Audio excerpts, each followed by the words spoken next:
Well, jeepers! You're listening to Smash or Pass. Hi everyone, welcome to another video on the JayBee Hello. and Milly channel. We are as always joined by smASH. Hello. And Rhianna. Hello. Bonkers. What? Really?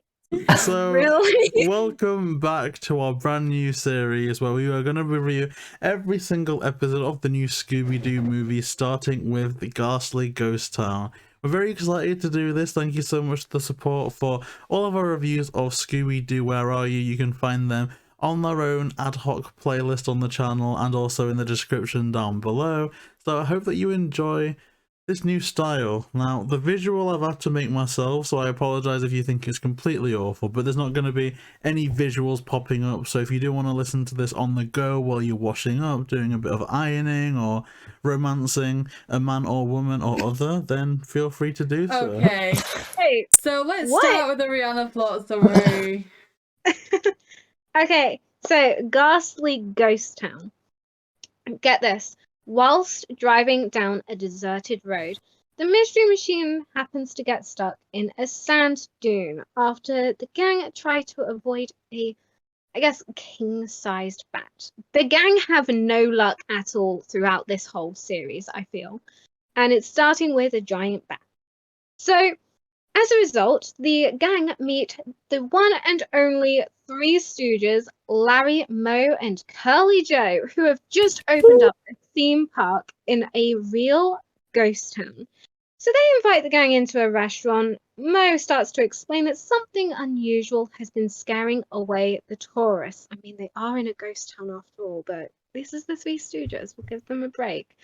And the gang go on to meet all the different characters and later meet Tyrone, a mechanical T-Rex who has been roaring unexpectedly. So, what is going on in this ghost town? Are there real ghosts? Let's find out. Hey, so getting into this episode, first thing I want to talk about is the new intro.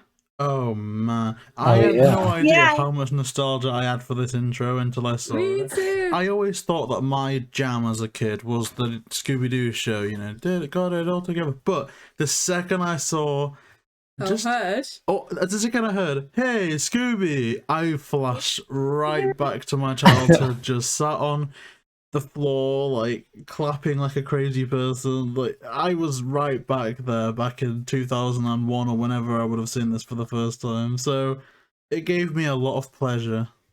What about you, Milly? I loved it, and like you said, I'd kind of forgotten how nostalgic I was for it. Like, I couldn't really remember any episodes or anything, and then I was like, I feel like I've heard this intro more than I actually have. You know, that especially Scooby bit at the end when he's like, over here. That bit. Yes. I don't know why, but like that just has such a prominent place in my mind. More than the episodes though. Well, that's the thing, and maybe we will touch more upon this in episode 2, but I had, for a fact, the VHS version of Scooby-Doo Meets Batman, which I did watch an awful lot, and that's the only, like, you know, the episode that we've watched so far that I can remember. So I must have just been watching that on repeat, and that's how I knew it so well. But I don't even know if that DVD or that VHS is just episode 2, and that's it. Does anyone know if it is? It's both Batman episodes. Oh, there's 2. Yeah. Oh. I always watch it on the DVD of like Scooby-Doo Meets Batman. I always think that it's like one episode merged together. When it always Yep. confuses me. Oh. So this is kind of a bit disappointing, because if this is like the old-fashioned Guess Who, I would have thought that maybe they would have gone the Guess Who route and done a different guest every time, instead of repeating them. But then again, I guess if they had the same actors doing the same roles, it may have made financial sense to repeat guests. I'm not entirely sure, but it should be fun, right? And I'm already thinking of ones that I'd like to see more of like this, you know, like they always seem to recognise the people, so you could even have them bringing back old characters and stuff for like a feature-length thing. So I guess we are here, for all we're trying to learn more about Scooby, and I think we've, like, us compared to doing a Zombie Island review, I think we know a lot more, but I don't know everything, so I guess our resident Scooby experts, smASH and Rhianna, What is the cast looking like in terms of the gang for this? Is it like where we left off with Where Are You Season 2, you know, Heaven North, Frank Welker, or have there been any unexpected change-ups? So I believe that it's still Don Messick as Scooby, Kasem as Shaggy, Frank Welker as Fred. I think it's Heather North and Nicole. I always mess up her last name. So I think it's like still basically the same cast, but they've branched out a lot more in this, because usually like we saw I think his name was John Stevenson or something like that, who did a lot of the extra voices for the extra characters. Whilst like in this episode, they've got other people. They've expanded the amount of cast that they have to voice other people, and the only one who of the main cast who's voicing multiple is Don Messick, which he's voicing 3 characters in this episode. Ah, that's kind of interesting. So, let's talk about the Stooges. I think in one of our last Where Are You episodes, we mentioned our background with the Stooges. But in context of this show, let's talk about the Stooges being the very first guest. So you'd imagine back in the day, Scooby-Doo Where Are You kind of blew up. It got really popular. Everyone loved it. Until they thought, hang on, let's do this again. Let's bring them back for some new episodes and test the water with how popular it is. Now, would the Three Stooges have been an ideal like debut guest for like a new Scooby-Doo pilot, or was this? Do you guys know if this was considered an unsafe choice or any other context? Yeah, like I guess, are we meant to know who these are? Is it more of a timepiece kind of thing? I don't know exactly when the Three Stooges retired, because it's not the actual actors that did the characters voicing in this episode. And spoiler alert, there's a second episode with the Three Stooges. You know, they just kind of had like stand-ins for these characters, so I don't know how popular they were at this time. I think, bouncing up, I think their career spanned from like 1930 to 1975. But then there was a lot of like issues with the group and stuff, where people left and rejoined, drama, and you know, think Scooby-Doo 2002, but possibly without the making up. Yeah. Jeez. And I think the Three Stooges for this like generation of Scooby fans, so when they were kids and stuff, their parents would have watched and they would have seen like reruns. So I think it was a bit of a safe choice, because I guess it's like for us in England, we know like people mention Dick and Dom, Ant and Dec, Cannon and Ball and things like that. So we know them as legendary comedians in England. So I guess in America they're probably a bit more well known than England, but I guess it's kind of like I can't remember their names. They did a lot of silent movies, the duo. Oh, was it Laurel and Hardy? Yes, Laurel and Hardy. They're kind of in that category, I think, of well-knownness, but actual watching their shows varies. So, from a legal perspective, as you mentioned, you know, the Three Stooges, one of them got groped by the Lunar Ghost and they parted ways, but they didn't make up. So, like, if they retired or they'd passed away by this stage, because they all fell out, were their names just public domain for the Scooby franchise and Scooby creators to use, or did all of their heirs and the people in charge of their estate and legacy, would they have had to have signed off on this? Like, how would that have worked out? I believe because I think the family would have to sign off, because I quickly looked up. Curly died in 1953, but Shemp Howard replaced Curly when Curly suffered a debilitating stroke. So I assume like the name, because it wasn't their actual names, were owned by the studio that owned them. Because back in that kind of era, it's like, you know, in Mary Poppins, how there's the two not twins, there's Jane and Michael Banks. Oh, yeah. The actors who played them, they were signed to Disney, meaning they couldn't work for any other studio except for Disney. So I assume it's similar to the Three Stooges, that their name and their being was owned at that time by the studio, which I assume was a lot of their stuff was going through a kind of Barbara turning into Warner Bros. And stuff like that. So I assume something similar to that. I'm not 100% sure though. Maybe. My other thought is, I know Hanna-Barbera had some like cartoons based on people that were famous and whatever, so I don't know, I'd have to look and I could be totally wrong, but I don't know if there was ever a like Three Stooges cartoon that Hanna-Barbera did, and that's why they were so easily accessible.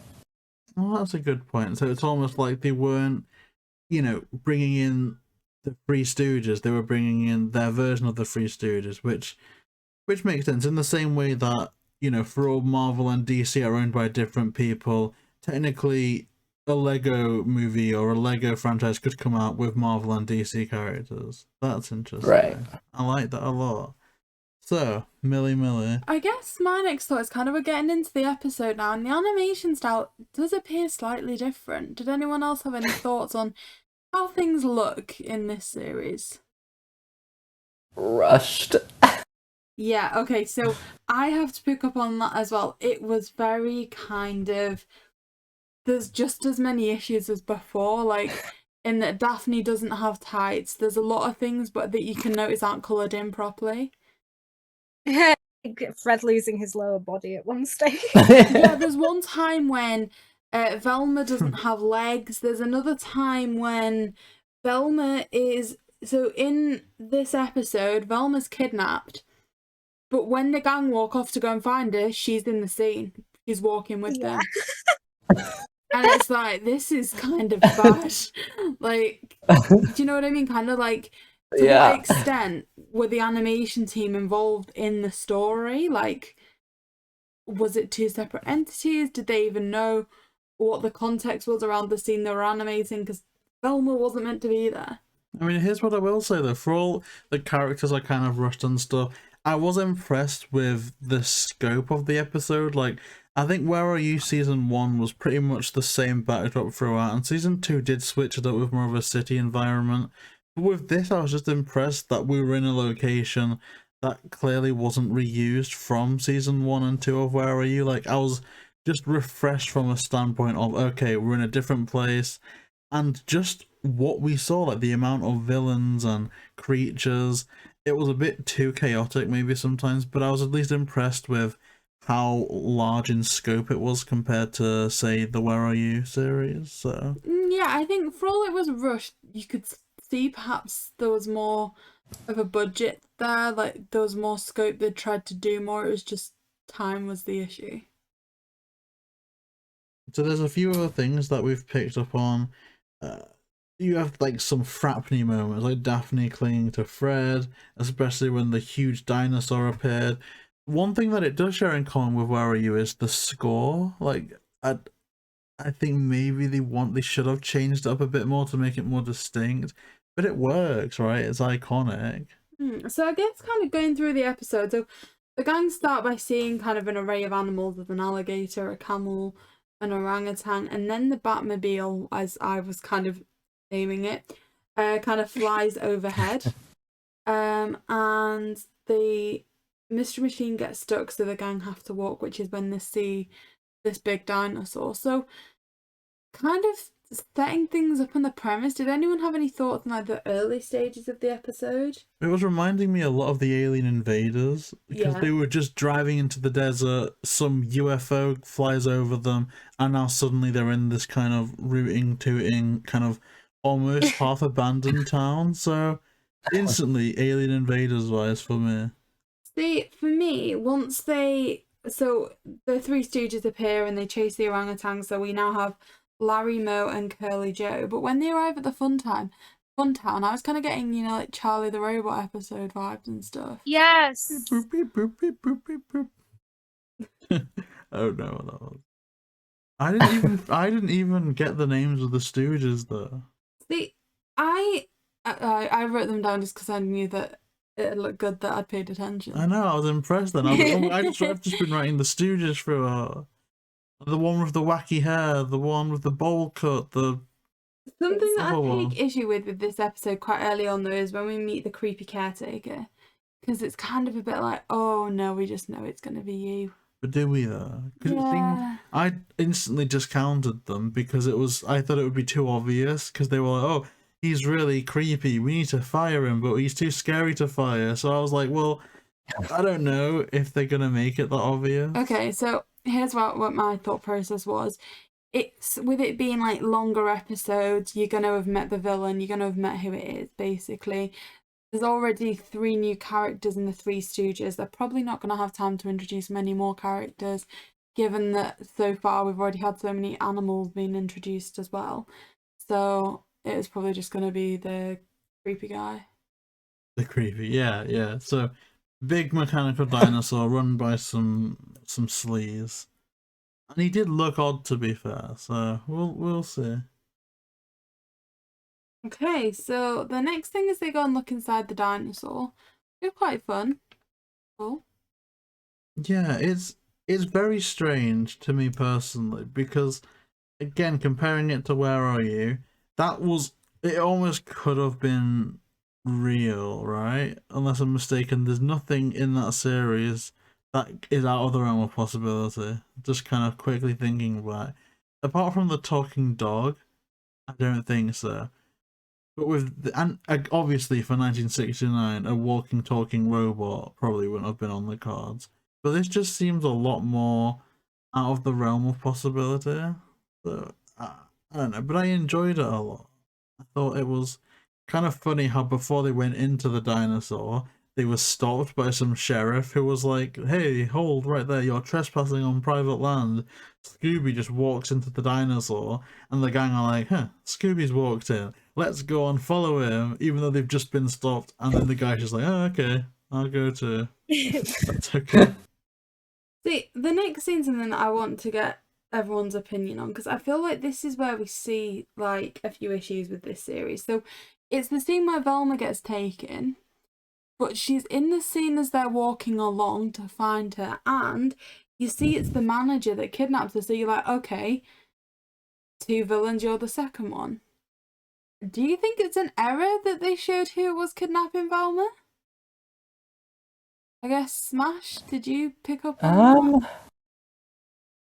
You know, I remember actually people like noticing this as we've all gotten older, is like this like weird mistake. I wouldn't put it past the animators of it being a mistake, just because of, again, they were like trying to do these shows so fast, and then to make these episodes like 40-45 minutes longer, I'm sure it was even more pressure and work to do. So I don't know, that one's hard to say. It's like, was it supposed to be kind of a did you catch on to it, or was it just a oops, slipped it in, but we don't have time to remove it? Yeah. It's a weird one because it instantly takes away from a bit of the mystery aspect, but like you say, I can't imagine the pressure that must have been on these people. Like, considering the fact that we had Where Are You, which was like half this time, right? Yeah. And less of a scale, to all of a sudden have like a 40-minute episode with dinosaurs and orangutans like swinging about. It's like, Yeah, especially when before you were looking at the type of thing where, you know, a background would be repeated for a chase scene. To then have this where you have to animate in different buildings for this ghost town, different animals and all that kind of thing. Just crazy. I don't know. I think Velma needs to disappear more often, but not like this. Oh my god. Okay, so the gang then split up and look for clues, which is when we see the introduction of the second villain, because the gunslinger starts to move. So they are followed. So when they split up, Daphne and Fred go into. This is where you're saying you get those. What is it? Frapney? Yeah, Frapney moment. Because I think there's a moment where like Daphne jumps into Fred's arms when they're like been followed by the cactus. And they share the water as well. Yeah, and you okay. You need to be in a relationship to do that, right or wrong? No. I mean, yes and no. If like you're dying in a desert of Nah. like thirst, then like you would just like you would drink someone's blood to get that hydration. I'm not suggesting for anyone to do that. Okay, so JayBee, if you were stranded in a desert with Daphne and there was one bottle of water and you were both dehydrated, are you telling me you would? Oh no, obviously I would. Okay, But point. Okay, but Point made. okay. You're not gonna do it with okay, you're either gonna do it only with a significant other or a pengaling. Am I right or wrong? Wrong. Like, okay, moving on. I'm just saying this is Frapney proof because I can't share like drinks or bottles with anyone. But if I had to, I guess it would be Milly. But I like my dad, right? If I was out and about with him on a hike, and he was like, "Ha, JayBee, like, oh, do you want some water?" Even if I was like near fainting, Nah, stand by that. it would be nah, mate. You're good. Wait, It what if depends you on had the to share it person, with though. Velma? I wouldn't share it with them.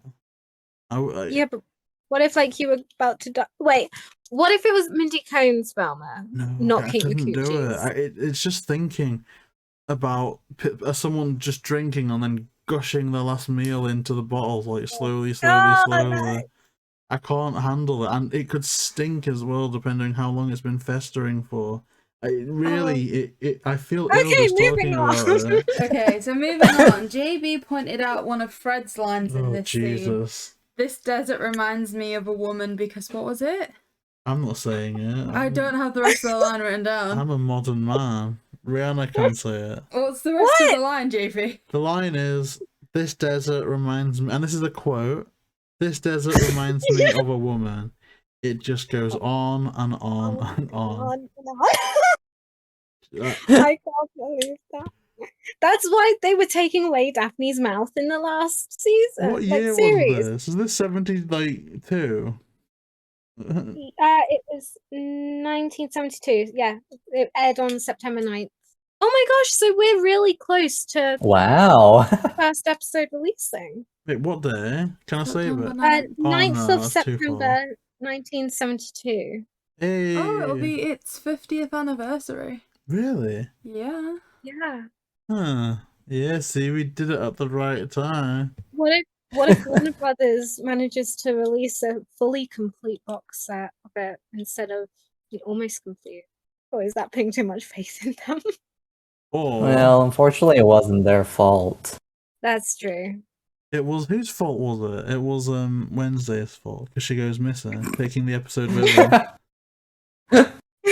So, this desert reminds me of a woman. Because it goes on and on and on. But in context, Does it, that's the JayBee? good thing, right? Because she could have good stamina. So if a woman can I keep think going. it's more referring to I know, that thing I know. that you refer to me like where I keep talking too much. No, because sometimes you just go on forever, but not because you're a woman. That's the thing. Sometimes I stink, but not because I'm Indian. Like sometimes you go on forever, Oh but not my because you're a gosh. woman. Like stereotypes can be true sometimes, but it doesn't. You can't paint someone with that brush. Like I know women that don't talk at all. So My sister's one of them. how do you like them apples? What are they called, meninists? Meninist. They're like, I don't know. It's a weird thing. Like the sexist people of the world. Misogynist. Why would you be sexist and misogynist, right? I like votes for women. Common sense. Let's have them. Let's keep them. Like Jesus, let them vote. Like you know what I mean. Even like toilets that both genders or male female can go into. There was one at the uni hall. I love that. I went in there all the time. I preferred that to just the male only bathrooms. Milly smash, shall we like take this little clip of where JB said like women's rights, there's more to women than just their looks, basically. He just said it in more words and not so directly. Woman rights. And remind him of that. Every time there's a Daphne moment.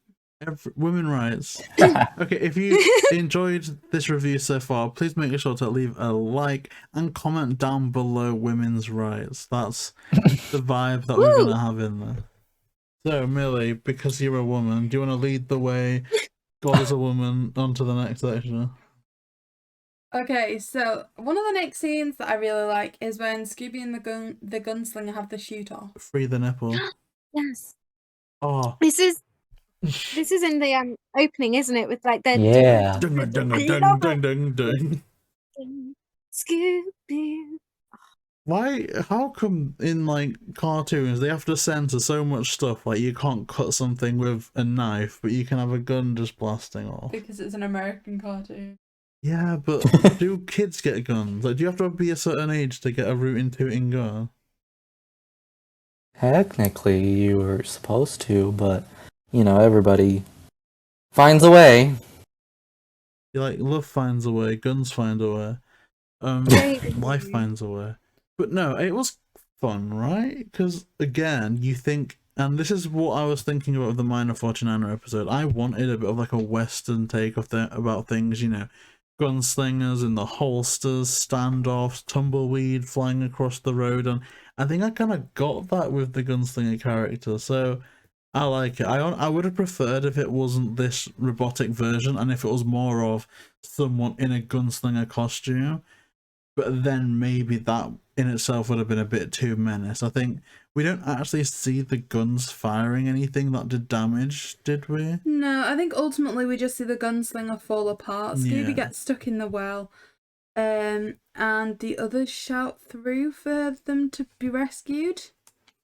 Yeah, because the Stooges, Fred, Daphne, and Velma, they both go different. They all go different paths, but they all end up in the same place underground where they can then call up. One thing that I really like is them using the dinosaur to rescue them. Ooh, I've skimmed over something, but I think it's very interesting.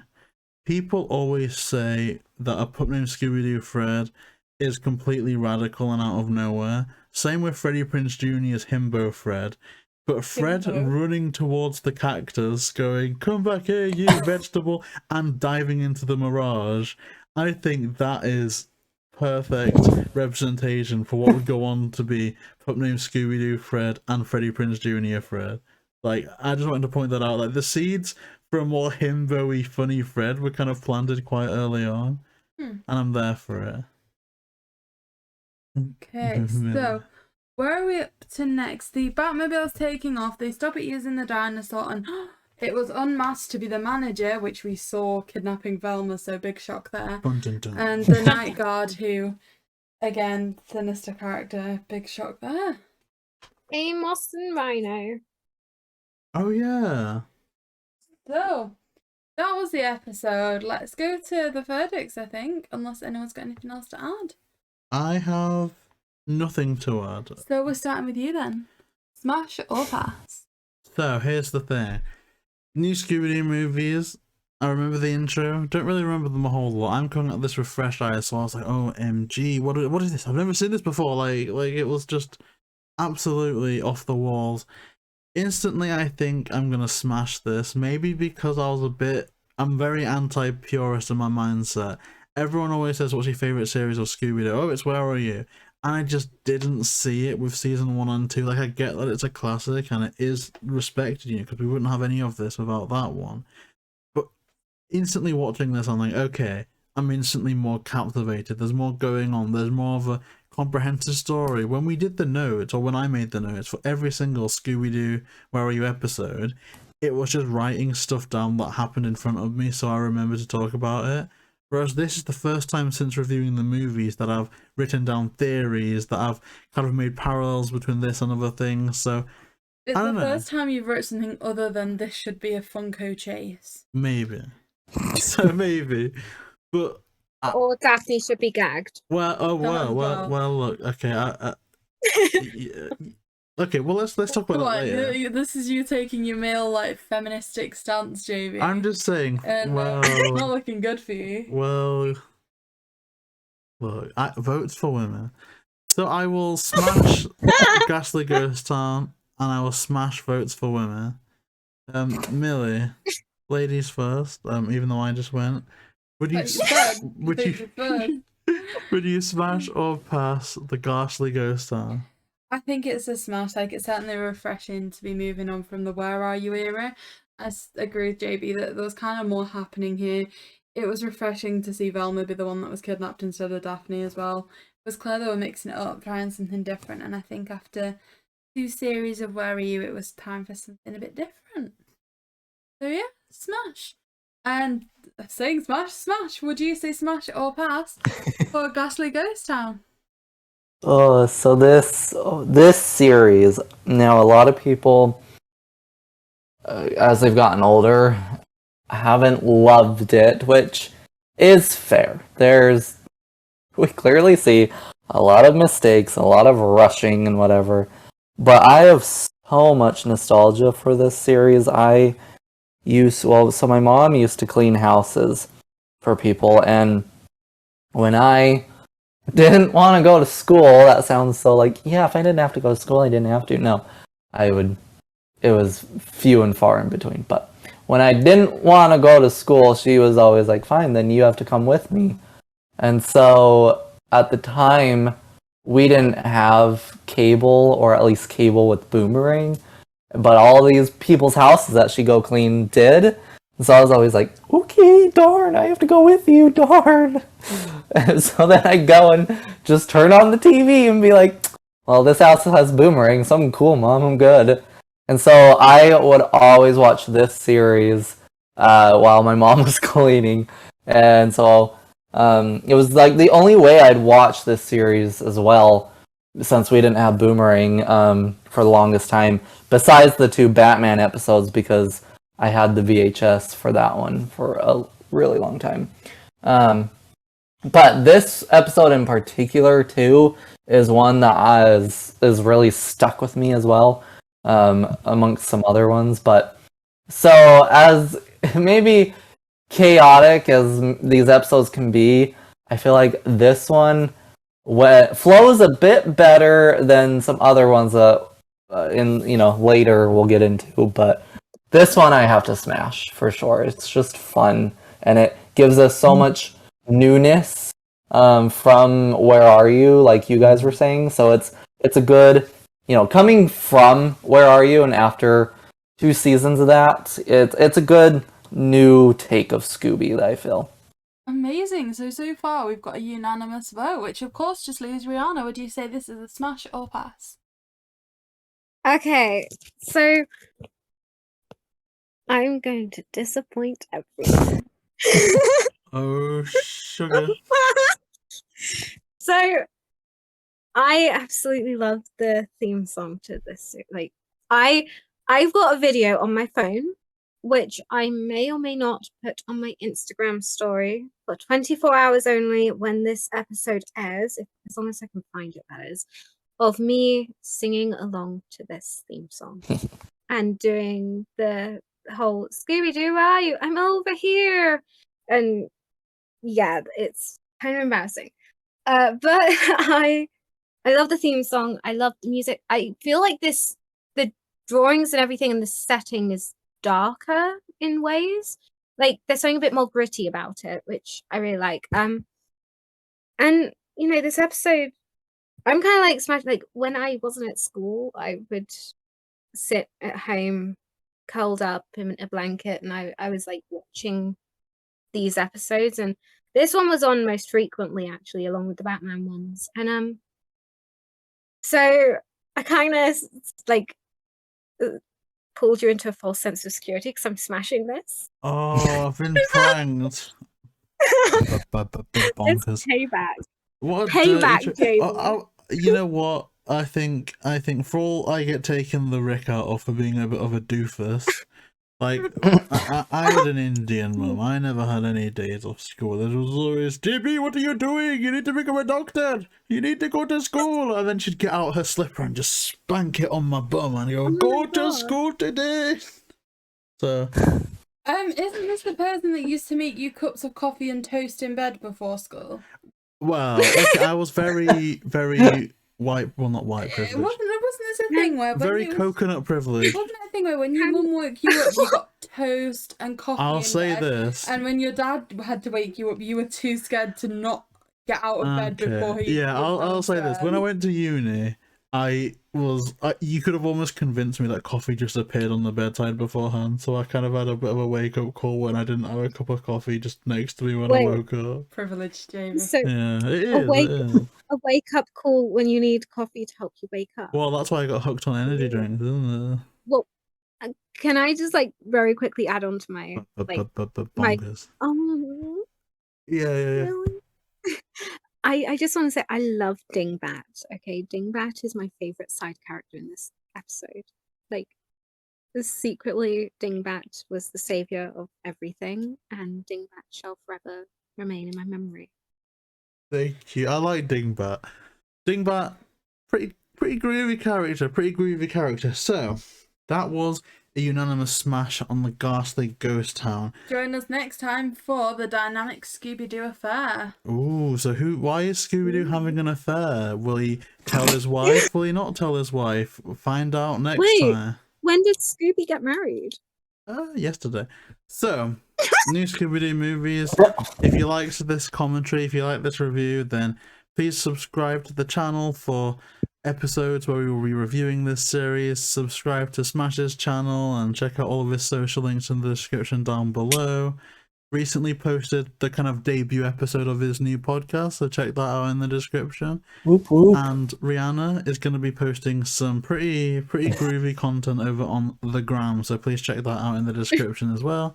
So yeah, please like, comment and subscribe, and we shall see you next time. Dun dun dun dun.